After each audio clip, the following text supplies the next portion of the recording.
On revient au but de l'énoncé. On veut insérer une nouvelle ligne dans la table demande. Si je reviens pour inspecter cette table demande, donc pour l'ID demande, mais indique au niveau du formulaire, oui, mais n'oubliez pas qu'il s'agit d'une colonne qui va s'incrémenter d'une manière automatique. Donc c'est vrai qu'on ne va pas insérer cette colonne. Pour le titre de la demande, c'est une information que j'ai au niveau du formulaire, c'est une valeur à saisir. Pour la description, pareil, je l'ai au niveau du formulaire. La catégorie, la même chose, on a ce champ au niveau du formulaire. La priorité aussi, c'est un champ que j'ai déjà au niveau du formulaire. Pour l'état, est-ce que j'ai cette information au niveau du formulaire?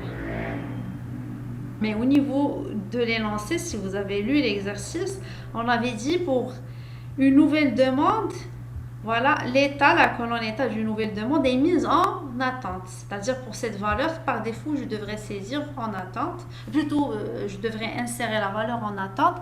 Donc, je ne vais pas donner à l'utilisateur la possibilité de choisir ou bien de saisir l'état de la demande. C'est bon, il devrait être automatiquement mis à la valeur en attente lors de l'insertion. OK. Pour le matricule, on a déjà cette information, c'est le champ demandeur. Pour la date demande,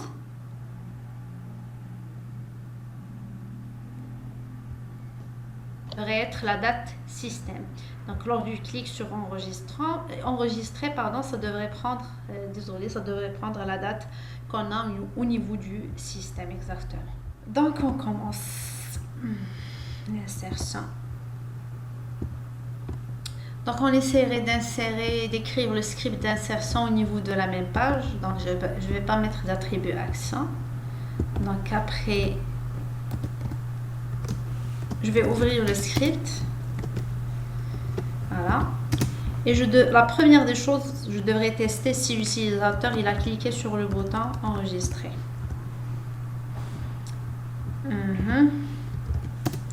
On va voir la méthode utilisée ici, c'est la méthode post. C'est normal, il s'agit d'une insertion. Et je vais voir le nom du bouton, c'est ENR.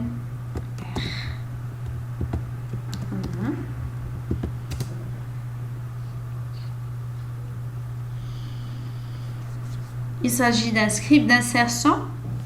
Donc il faut se connecter, préparer la requête et exécuter.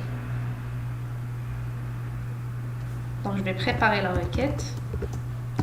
Pour la connexion, c'est bon, il est déjà établi au niveau de la ligne 6. C'est bon, je vais pas ouvrir encore une fois la connexion.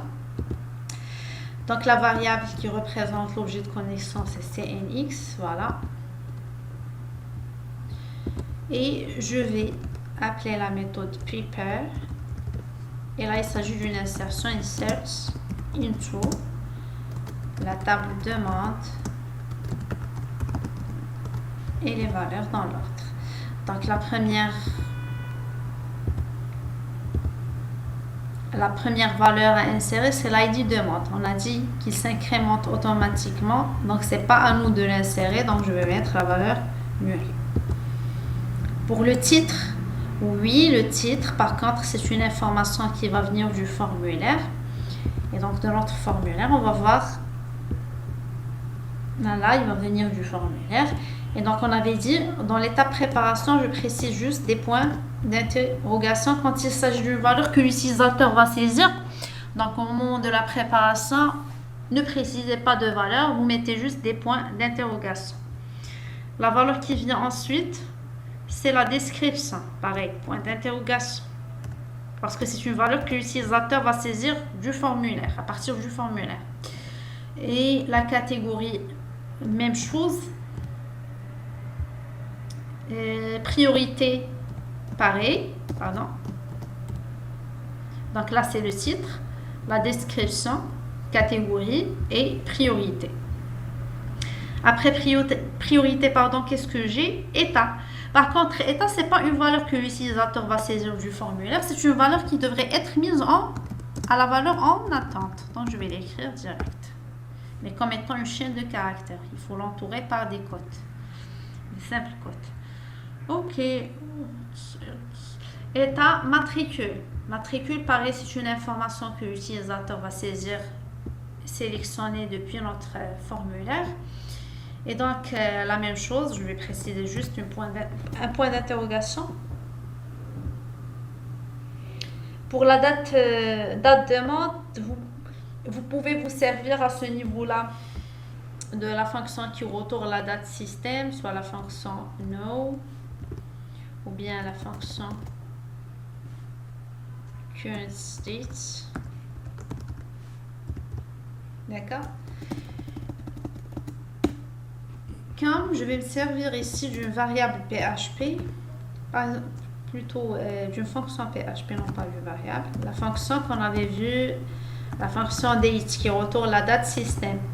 Et donc là, je vais préciser l'année, years, le mois, month, et le jour, day.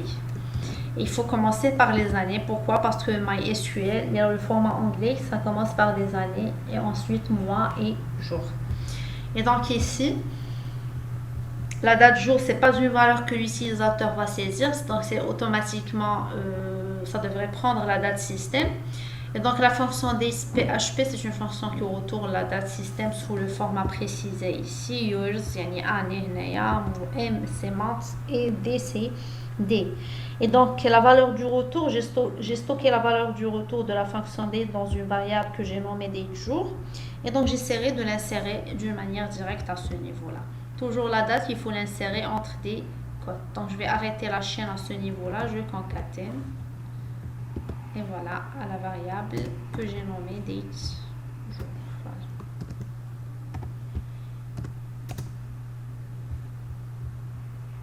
Voilà. 1, 2, 3, 4, 5, 6, 7, 8. Effectivement, nous avons dans cette table 8 colonnes. Donc, je n'ai pas oublié des colonnes. C'est bien. Donc, maintenant, on va exécuter en appelant la méthode execute. Par contre, ici, pour cette méthode execute, vu que j'ai des entrées, donc la méthode il va prendre en paramètre un tableau. Et au niveau du tableau, je vais préciser les valeurs.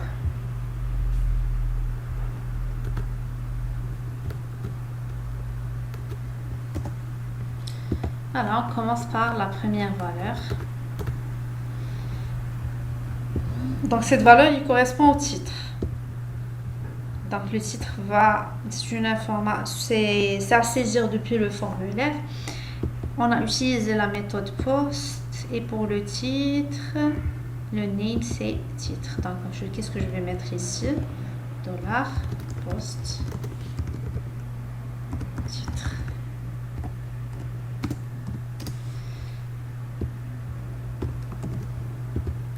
Ensuite, là, on avait dit la deuxième, c'est description. Donc, $post, pardon. Le champ description, où est-ce qu'il est? Voilà, c'est desk.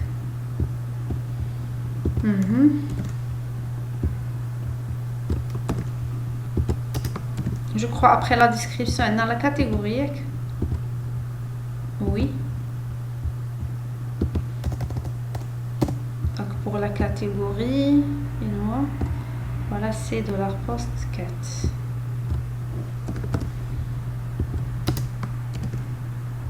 Donc titre, description, catégorie, on va dire c'est voilà. Le champ, le name yellow, c'est prio. Voilà. Donc dans la 1, 2, 3, 4 قلينا هذا ديال الماتريكول. شوفوا لو شون شنو سميناه. باقي ما عطيتوش un name. سمينا par exemple demandeur. Donc là on va écrire demandeur.